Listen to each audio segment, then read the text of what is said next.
UK to unveil global focus in military modernisation plan, defence.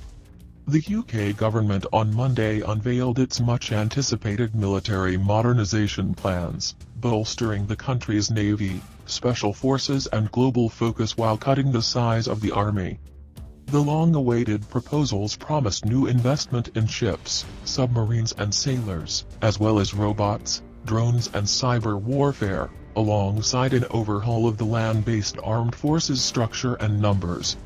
Publishing the 70-page report, titled Defense in a Competitive Age, Defense Secretary Ben Wallace told lawmakers the government's strategy marked a shift from mass mobilization to information-age speed, readiness and relevance. We will ensure defense is threat-focused, modernized and financially sustainable, ready to confront future challenges, seize new opportunities for global Britain, he said, calling it an honest assessment of what we can do and what we will do. We will for the first time in decades match genuine money to credible ambitions, Wallace added, noting that would mean retiring some platforms to make way for new systems and approaches. However, the decision to reduce the Army's size to 72,500 by the middle of the decade, from an established strength of 82,000, could prove contentious domestically and among allies. Military experts in the United States have already expressed alarm at the move, while opposition parties in Britain also voiced concern. The reforms follow a commitment by Prime Minister Boris Johnson last November to increase defence spending over the next 4 years by £16 billion, $22 billion, €19 billion. They also come hot on the heels of last week's broader overhaul of Britain's security, defence and foreign policy, billed as the biggest since the Cold War.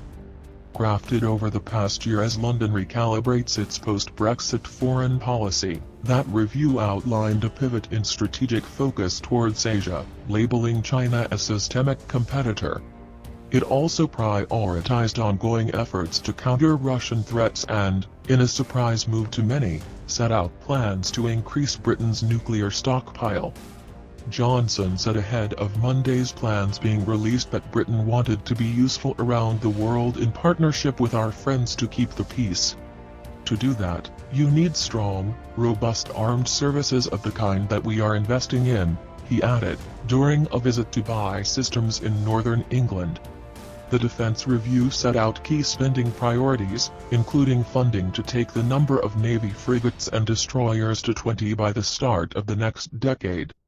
It also detailed that Britain will expand its fleet of US-made F-35 fighter jets only to 48, the minimum number it had committed to buy. The document earmarks £200 million of investment over the next decade to transform the Royal Marines into a new unit called the Future Commando Force. It will conduct roles traditionally carried out by UK Special Forces and be deployed on an enduring basis to help secure shipping lanes and uphold freedom of navigation. The review also pledges £120 million to establish an Army Special Operations Brigade and a new Ranger Regiment. It will be able to operate discreetly in high-risk environments and be rapidly deployable across the world and involved in collective deterrence with partner forces. A new Security Force Assistance Brigade will provide guidance and training to allied partner nations and draw expertise from across the Army. Meanwhile, the Royal Navy will develop a new surveillance ship, to come into service by 2024 with a crew of around 15 people, aimed at protecting Britain's undersea cables and other critical national infrastructure.